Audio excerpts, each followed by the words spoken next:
എല്ലാവർക്കും ക്രേസി ഷെഫിൻ്റെ പുതിയൊരു വീഡിയോയിലേക്ക് സ്വാഗതം. ഞാൻ ബിജു മാത്യൂസ്.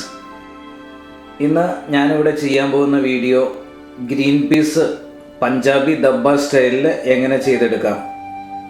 ഗ്രീൻ പീസ് മസാല പഞ്ചാബി ദബ്ബ സ്റ്റൈലിൽ ചെയ്തെടുക്കുന്ന വീഡിയോ ആണ് കാണിക്കാൻ പോകുന്നത്. അതിന് വേണ്ടായ ഇൻഗ്രീഡിയൻസ് നിങ്ങളെ കാണിച്ചു തരാം.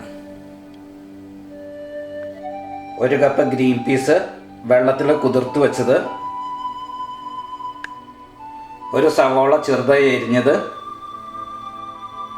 കുറച്ച് കാഷ്യൂനട്ട് 1-2 മണിക്കൂർ വെള്ളത്തിൽ കുതിർത്ത് വെച്ചത്, 1/2 ടീസ്പൂൺ മഞ്ഞൾപ്പൊടി, 1/2 ടീസ്പൂൺ ഗരം മസാല, 1 ടീസ്പൂൺ പെരുംജീരകം, Kashmiri chilli powder 1 tablespoon, ആവശ്യത്തിന് ഉപ്പ്, 1 തക്കാളി അകത്തെ കാമ്പും കുരുവെല്ലാം കളഞ്ഞത്.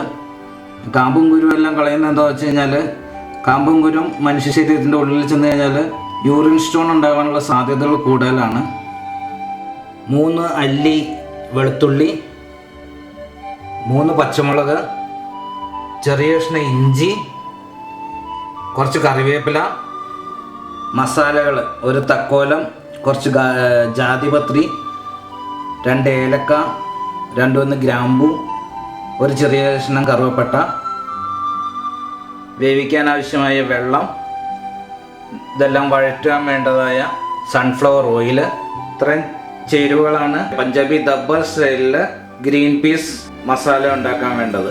ഇനി നമുക്ക് ഇതെങ്ങനെയാണ് പഞ്ചാബി ദബ്ബ സ്റ്റൈലിൽ ഗ്രീൻ പീസ് മസാല ഉണ്ടാക്കുന്നത് എന്നുള്ള വീഡിയോ കാണാം. നമ്മളൊരു പാത്രത്തിൽ എണ്ണ ചൂടാൻ വെച്ചിട്ടുണ്ട്.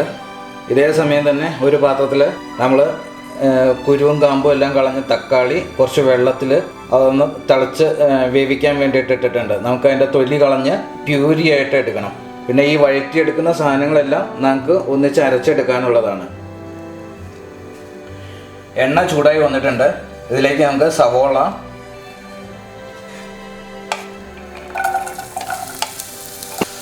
വെള്ളത്തിൽ കുതിർത്ത് വെച്ചിരുന്ന കാഷ്യൂ നട്ട്സ്, പെരുംജീരകം, ഇഞ്ചി, പച്ചമുളക്, വെളുത്തുള്ളി, മസാലകൾ, ഇത് വഴറ്റി വരാനുള്ള ആവശ്യത്തിനുള്ളൊരു ഉപ്പ്, ഇതെല്ലാം നന്നായിട്ട് ഒന്ന് വഴറ്റിയെടുക്കണം.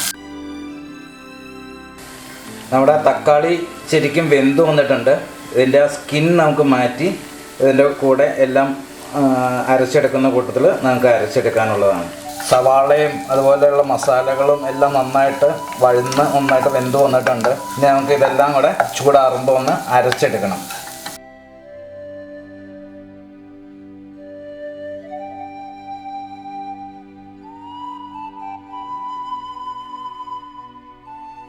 നമ്മൾ വഴറ്റി വെച്ചിരിക്കുന്ന മസാലയൊക്കെ ഒന്ന് തണുത്ത് വരുമ്പോഴത്തേക്കും ആ സമയത്ത് നമുക്ക് ഗ്രീൻ പീസ് വേവിച്ചെടുക്കണം. അതിൽ ഗ്രീൻ പീസ് ഇട്ട് കൊടുക്കാം. ആവശ്യത്തിന് വെള്ളം ഒഴിച്ചു കൊടുക്കണം. മഞ്ഞൾപ്പൊടി, മുളക് പൊടി, കാശ്മീരി മുളക് പൊടി, ആവശ്യത്തിന് ഉപ്പ്, ഇതെല്ലാം നമുക്ക് മൂടി വെച്ച് വേവിച്ചെടുക്കണം. ഏകദേശം ഒരു 10-15 മിനിറ്റോളം നമ്മൾ അടച്ചു വെച്ച് വേവിച്ച ഗ്രീൻ പീസ് ഏറെക്കുറെ വെന്തിട്ടുണ്ട്. ഇതിലേക്ക് നമ്മൾ സവോളയും കാഷ്യൂനട്ടും തക്കാളിയും എല്ലാം ചേർത്ത് വെച്ച് അരച്ചു വെച്ച മസാല ചേർത്ത് കൊടുക്കാം. ഇത് നന്നായിട്ടൊന്ന് ഇളക്കി എടുക്കാം.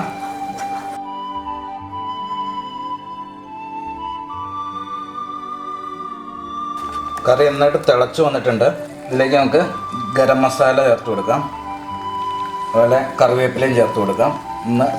ഒന്ന് ഇളക്കി എടുക്കാം. നമുക്ക് നല്ല ആവി വറുക്കുന്ന Punjabi dhaba style green peas masala ഇവിടെ റെഡിയാണ്. പഞ്ചാബി ദബ്ബ സ്റ്റൈലിൽ നമ്മൾ ചെയ്തെടുത്തിരിക്കുന്ന ഗ്രീൻ പീസ് മസാല പഞ്ചാബി ദബ്ബ സ്റ്റൈലിൽ ചെയ്തെടുത്ത് വളരെ എളുപ്പത്തിൽ നമ്മളിത് ചെയ്തെടുത്തു. നിങ്ങളും ഇത് വീട്ടിൽ ട്രൈ ചെയ്ത് നോക്കുക.